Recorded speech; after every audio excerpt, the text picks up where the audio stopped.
promoting democracy, defending human rights, is part of our interest. Why all of a sudden, just when such a bill has been assented into law, why now all of a sudden they are caring about democracy? When it comes to the LGBT, then they stop being diplomats, they stop being neutral. That's why when you have the Bill of Rights, there are those clawbacks. You exercise your rights to the extent that you don't interfere with my own rights.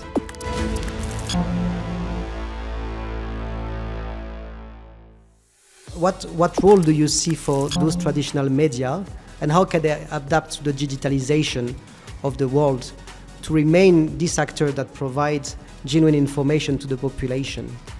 I think as someone who is in the business of media, one of the biggest challenges we're facing are the two things, issue of relevance and also issue of viability. I'll start with relevance. Social media has created an environment where, as the professor said, everyone's a journalist now. If you have a smartphone, you're a journalist. If there's a car accident, whoever's there first with the phone is the reporter. It's how we know what has happened. So in a lot of cases, media is playing catch up to citizen journalists. So something will be reported and then the media will either confirm it or debunk it. And so how do you operate in that paradigm where you're essentially you're almost second fiddle now in the flow of information? And I host a radio show, and typically that's what we're doing. Before, it used to be the case where we in the media would set the agenda. This is what's happening, this is that, what do you guys think? Now if you tune into any radio show, watch any TV show, the host is saying the following: well, yesterday on social media, today on social media. So essentially we are now not reporting on what's happening, we're reporting on what people are saying on social media, largely. So that's very interesting. And then on the issue of viability, because obviously we the commercial operators rely on advertising, it means there is a need for us to try to fight to capture a larger audience. Now, how do you do that in a media environment where sensationalism sells?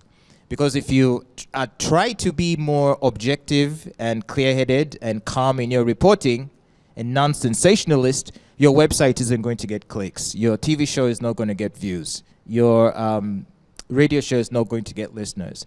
If you watch some of the more popular political talk shows, essentially they're arena fights, literally. And that's all people care about. Bring me an MP who is going to abuse the other MP. If not, it was boring. Today, Matembe abused the other one. Oh, really? Oh, man, I missed. Where's the clip? That's all people want. And so this informs the programming decisions, which ends up devolving the quality of the debate to now just bickering and theater. And this costs the public much needed serious conversation about these important issues. So in a way, media is almost participating in their own destruction. And I don't know how we might stop that. So as a media owner myself, I just try to think of ways in which I can continue to maintain my relevance without veering too far into the realm of sensationalism, because it's a price you pay. If you kind of just want to play it straight-laced and tell the truth or be objective, it is going to cost you an audience. It is going to cost you listeners, viewers, and so forth, because the blogger who is just running with whatever sounds crazy is getting all the views and getting all the clicks. So to answer his question of what role can the media play, it's a tough balancing act. We have to balance. It's a balancing act we play between trying to be objective and trying to survive economically. It could be that if there are ways of supporting the media that are external to these market forces, such as, for example, how you may have, say, BBC in the UK and what, there might be less of a tendency to fall into the trap of sensationalism and disinformation for the purpose of becoming more economically viable. Strangely, I'm not as pessimistic as many are about the future of the media, not just because of my feelings, but for the trends that we see. Social media is just part of a passage of history. It's a novelty, which I sense is beginning to reach its peak. Because, for example, the latest research from these platform monitors say even the traffic for this new app called TikTok has started to peak. Even the young people begin to have enough of this endless dancing and frivolity and all this, which is what I'd been predicting on Twitter. So we're just going through a phase of coming from the top-down traditional media to user-generated media. That will last for the next, maybe 5 years. But the more people just get frustrated, the more the engagement continues to reduce on these platforms, the more we just go back to the past like we did, Afro's hairstyle in the 70s, Afro goes out, Afro returns in the 90s. There's a trend now, I think, in Western Europe, young people dumping smartphones, going back to the old Nokia types, the old, dump non-internet phones, had enough of this.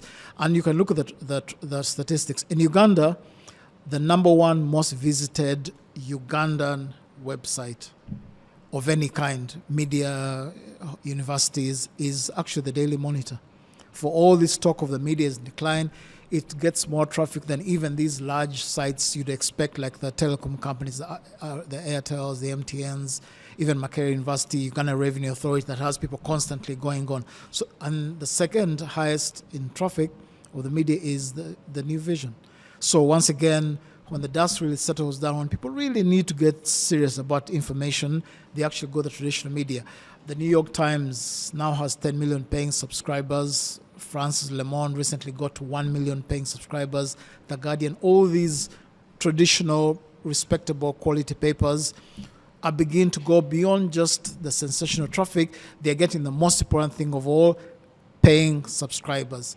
And there's no greater vote of confidence than when you're paying subscriber. The two media houses or media brands in the world with the largest social media following of any are the BBC and National Geographic of the US. Once again, after all the hype and after all the YouTubers and all the frivolity, the human being goes down to trusted, respected sources. So you can see the pattern. In Kenya, number one most visited site of any local domain.co.ke is the Daily Nation. And you can see the pattern. So I'm not pessimistic. My only question will be, I guess, to what he was saying, how the media can now understand that advertising has permanently gone to the big platforms, the Googles, the YouTubes, the Facebooks, which is what it should have been anyway. And the model for the media, then the financial sustainability, will be the subscription model, the Spotify for music, Netflix for movies and entertainment. And actually, when you do the mathematics and really count it down, it actually makes more revenue for a newspaper or a brand to have paid subscription than relying on advertisement. So I think when that advertisement model finally dies, we shall then realize that, okay, work out the quality, get people's trust, they will be willing to pay. Because with all this free music on the internet, pirated music or not, why do 120 million people pay subscription to Spotify for what they can get for free? So that's showing you the media definitely has a future. Many of these news platforms are following subscription models. At the same time, we're seeing a lot of shrinking going on. We're seeing newsroom shrinking. Layoffs are being announced every day across major publications, smaller to medium publications, both overseas and here in Uganda. What this certainly implies is that a lot of these news organizations are going to be struggling for resources to continue to offer the kind of objective information the audience might want. So I don't know if it would be safe to point to this as some sort of downward spiral we're seeing. Is this pointing to an inevitable end of media? Because if it can't sustain itself financially, and by the way, a lot of these organizations are still making losses. You did not touch on the financial part. You talked about subscribers and clicks. You didn't talk about the money. Far as I can tell, they're losing money. And you're seeing it reflected in their hiring decisions and their layoff decisions. That's what I'm saying is, if it stops to make financial sense, will we still have a media to speak of in the coming years? What do you think? Well, the brief answer is it's just part of transitions in life. If you go through these old Newsweek and Time magazines, you'll see all these music brands, Akai, Aiwa, there were, cigarette brands, all sorts of brands. You remember the days of Alcatelas, telephones, the time we had search engines like Alcos, Alta Vista, then comes Google. So what will happen is many of those newspapers and audio and visual media that had relied on advertisement. Essentially, they had nothing to say, but they just did a few stories on page 1, page 2, editorial, and then editorial adverts filled in the space on the revenue. Many of those weaker ones that had no real case will be retired. Now you must earn every subscriber, and that's why I say the Netflix model tells us where the future is going. If you give people what's really quality, well edited, people can ignore the free videos on YouTube, or they can still watch the free videos on YouTube, but are willing to go the extra mile and pay for the Amazon Prime, the Disney Plus, and the Netflix type. So if Uganda's media, Africa's media gets that serious, starts really giving people solid information worth it, they will go for it. Just like the way, if you go through town, there's some of these restaurants whose breakfast is $15 and such. Across the road, the same chips and sausage is 5,000 shillings. Why are these places always full? Once again, customer service. Give people a service, they will pay for it, even if there's a free or cheap alternative nearby. So my question is maybe to you, Dr. Kasaija.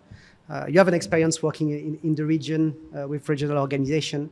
Do you see an opportunity in FIMI to be a subject for regional cooperation?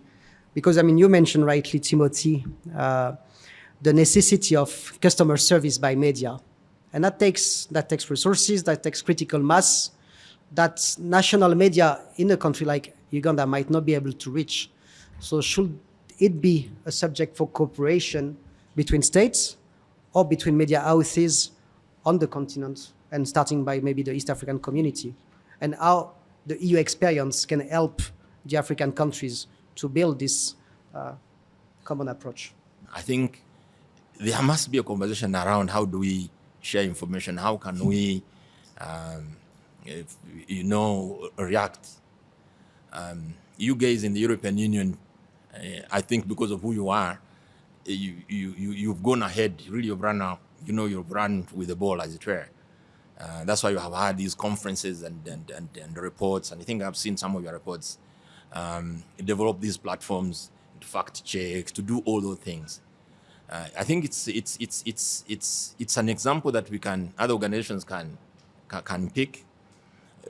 But in the context of what is happening on the continent and what is happening in the region, this will be the least, I think, of the worries of these organizations. If the member states have not paid and you are struggling to pay the employees, they are not going to think about cooperating in FIMI. But it is something I think which we would need to encourage. The conversation has to be introduced at that level.